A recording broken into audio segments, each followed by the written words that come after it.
Bonjour frères et sœurs dans le Seigneur, soyez bénis. Je voudrais en ce matin remercier et saluer tous nos frères et sœurs en Christ qui nous suivent sur le net via YouTube et Facebook. Que le Seigneur Jésus-Christ, dans son amour, vous bénisse. Ce matin, nous nous trouvons à la mission évangélique Faire des Nations des disciples, en abrégé MFND, à Boaké. Et nous sommes actuellement dans le temple. Aujourd'hui, nous allons assister ensemble à un message qui nous sera donné par le pasteur de la mission que j'ai nommé le pasteur Tasso Wondi Alphonse.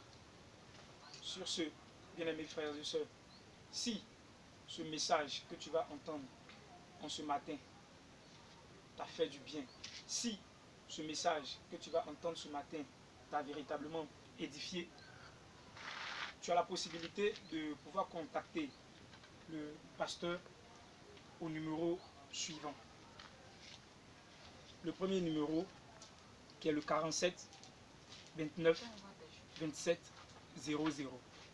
Le 47 29 27 00. Le deuxième numéro, le 48 97 54 06. 48 97 54 06. Et enfin le 85 30 91 35. 85 30 91 35. Sur ce, sans plus tarder, je vais laisser la place au pasteur pour nous prêcher l'évangile.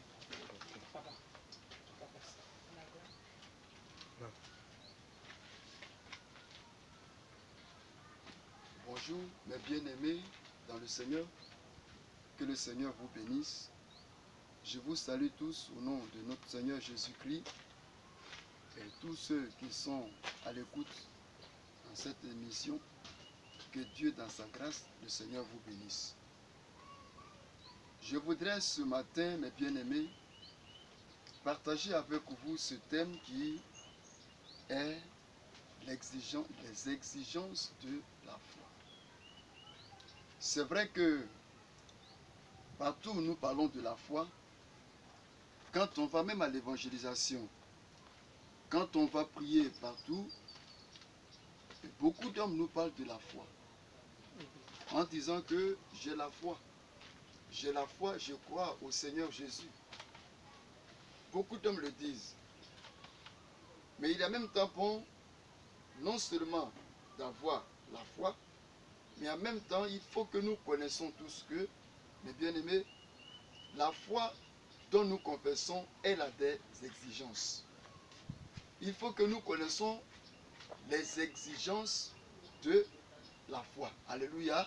Amen. Donc, le thème d'aujourd'hui est les exigences de la foi. Pour cela, nous allons d'abord lire dans la Bible, dans la parole de Dieu, dans Hébreux chapitre 18, Hébreux 11, verset 6, nous allons lire, afin que nous allons commencer. Hébreux chapitre 11, verset 6. Voilà, il est écrit, « Or, sans la foi, il est impossible de lui être agréable.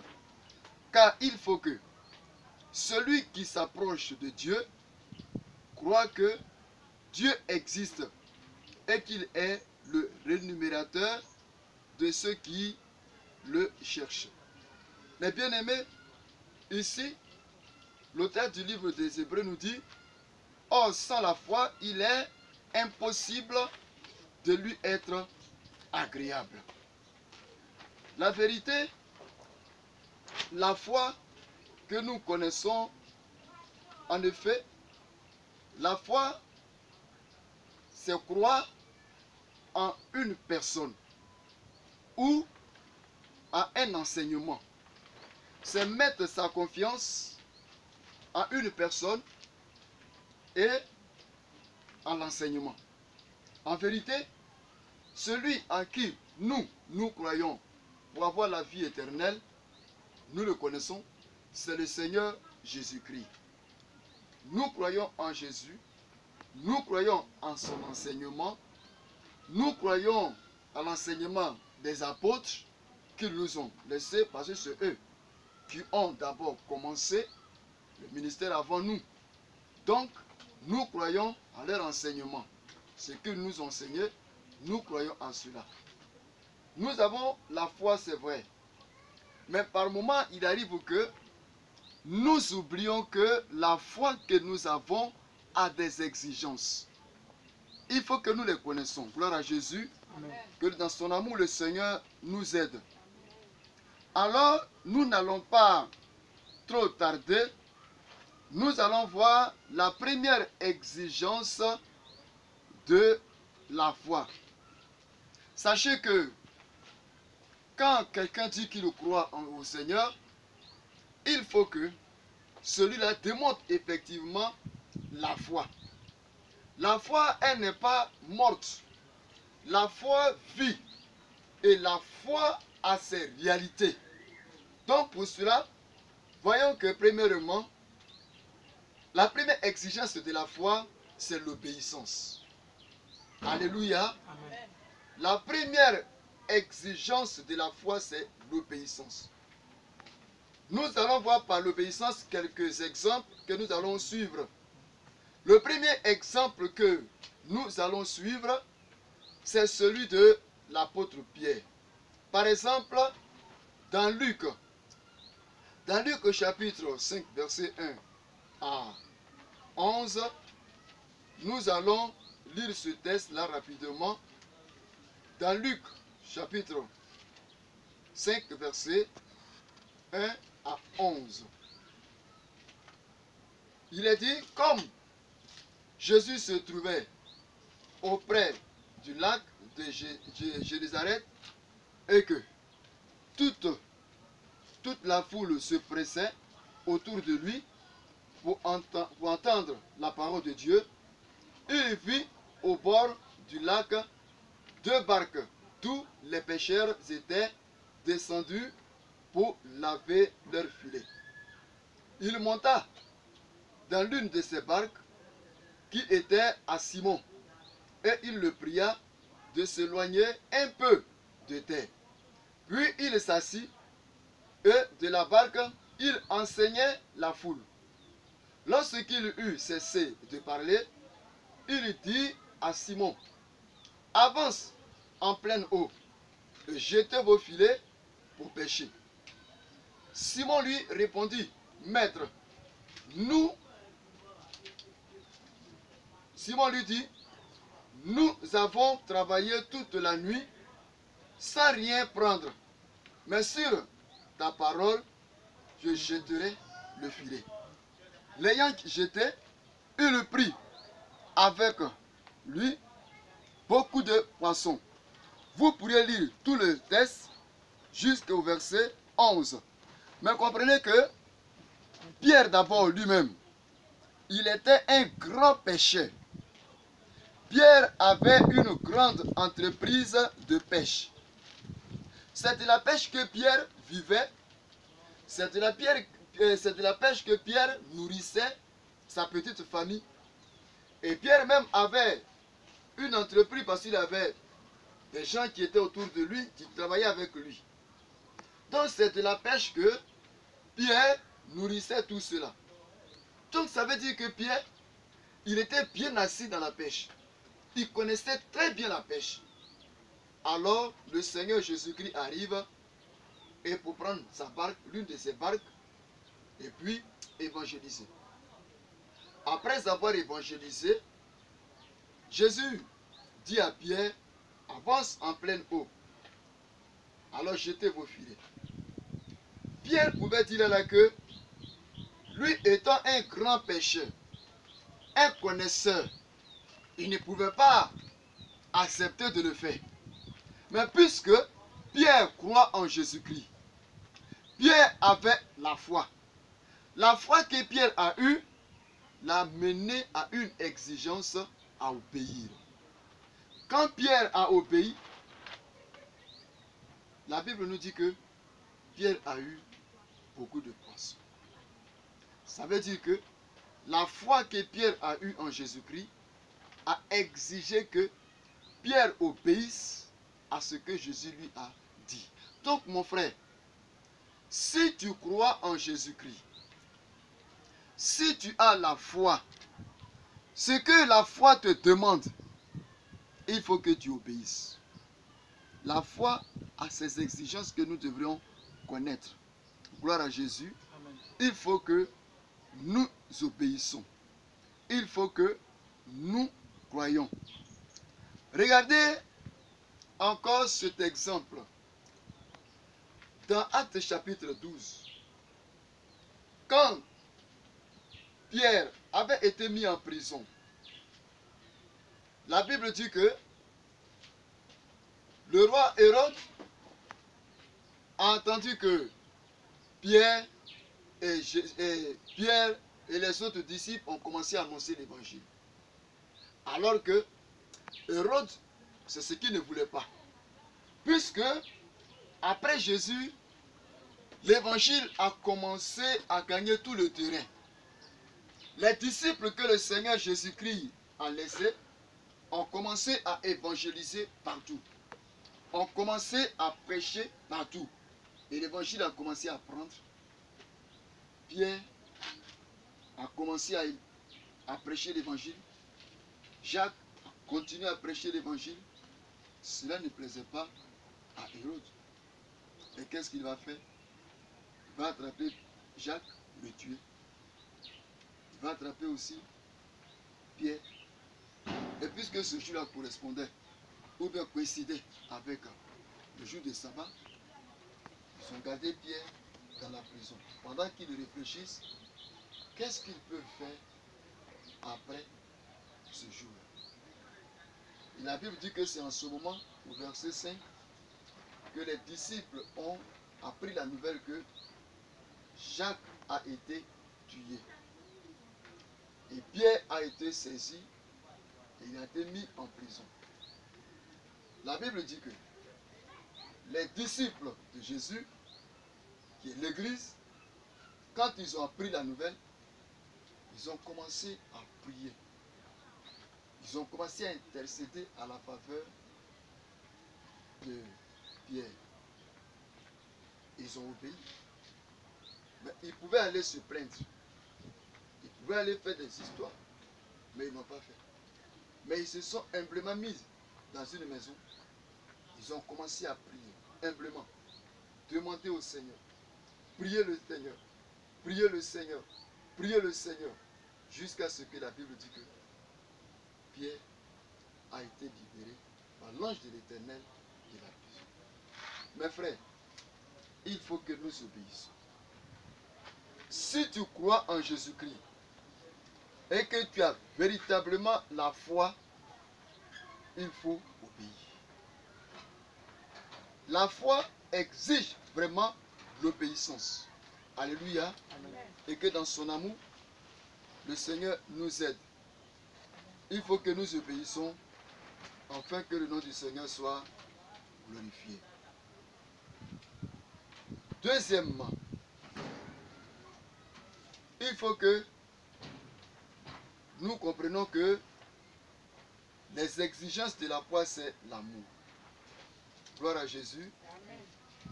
Les exigences de la foi, c'est l'amour. Les disciples, quand ils ont cru au Seigneur, ils ont mis la foi en lui. Ils ont développé véritablement l'amour. On peut voir cela dans Actes chapitre 4, versets 32 à 37. Quelqu'un peut le lire pour nous? Actes chapitre 4, versets 32 à 37.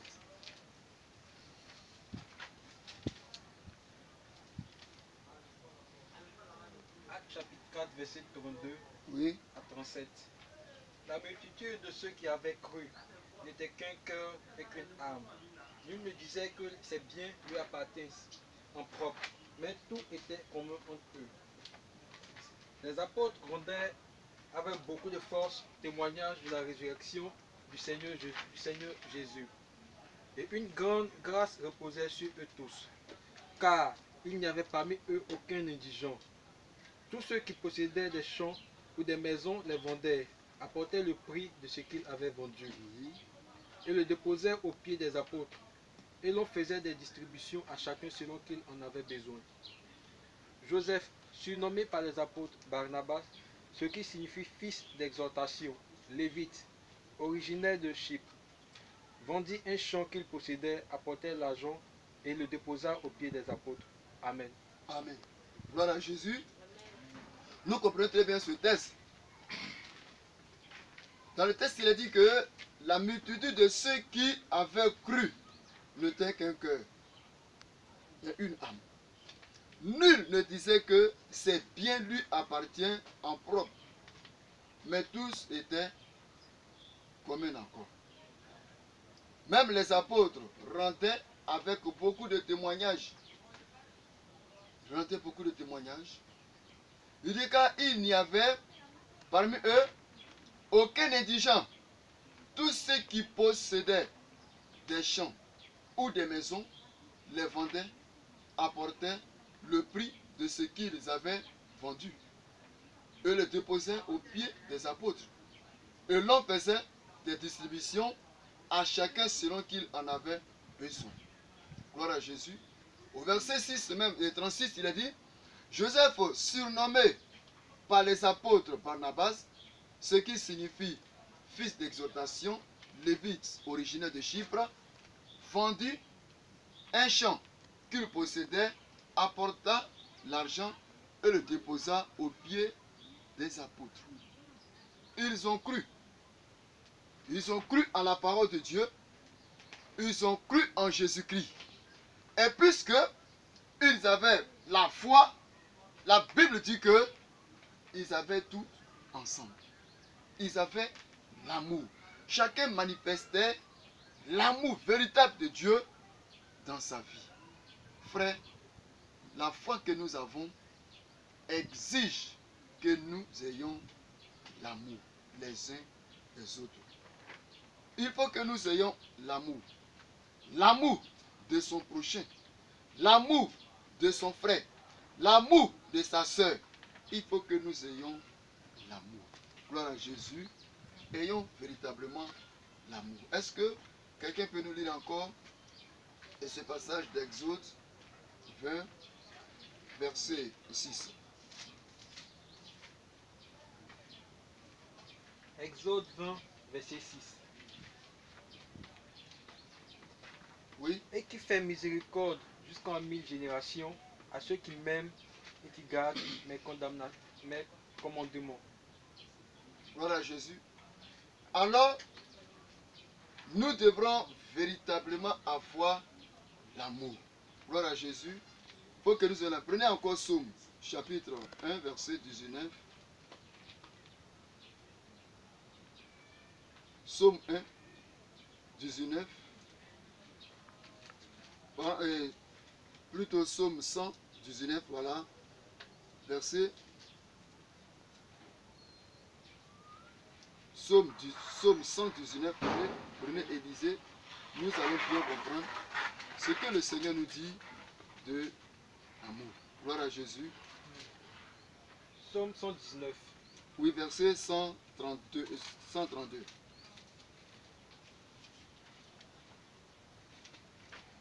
Tourne vers moi ta face et aie pitié de moi, selon ta coutume, à l'égard de ceux qui aiment ton nom. Alléluia. Amen. Alléluia. Amen. Tourne vers moi. Aie miséricorde. Vous voyez, ici Dieu prouve vraiment son amour. C'est David qui prie en disant à Dieu que Dieu tourne vers lui avec amour. Ce matin, toi aussi, mon frère, il faut savoir que la foi exige l'amour. Il faut que nous ayons véritablement l'amour. Gloire à Jésus. Il faut que nous ayons l'amour. Troisième exigence, c'est la crainte de Dieu.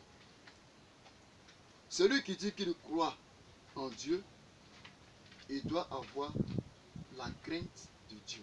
Gloire à Jésus. Il faut que nous ayons la crainte de Dieu. L'exemple qu'on peut prendre ici, c'est celui de Joseph. Vous savez que Joseph, il aimait beaucoup Dieu. Joseph aussi était aimé aussi par son père. Vous savez que ce sont ses propres frères qui l'ont vendu, qui l'ont persécuté et ils l'ont vendu. Ce jeune homme était en Égypte. Arrivé en Égypte, voilà que la femme de Potiphar va vouloir coucher avec lui. Alors que Joseph croit très bien à son Dieu. Il croit très bien. Il a la foi. Mais voilà que devant le péché de la femme de Potiphar, Joseph va refuser de coucher avec elle. Alléluia. Qu'est-ce qui l'a amené à refuser? C'est parce que Joseph a la foi que le Dieu que lui il adore, le Dieu en qui lui croit, ce Dieu-là n'aime pas l'impureté. Il n'aime pas le péché. Il n'aime pas les mauvaises choses. Il a cru. C'est pas que Dieu est descendu comme ça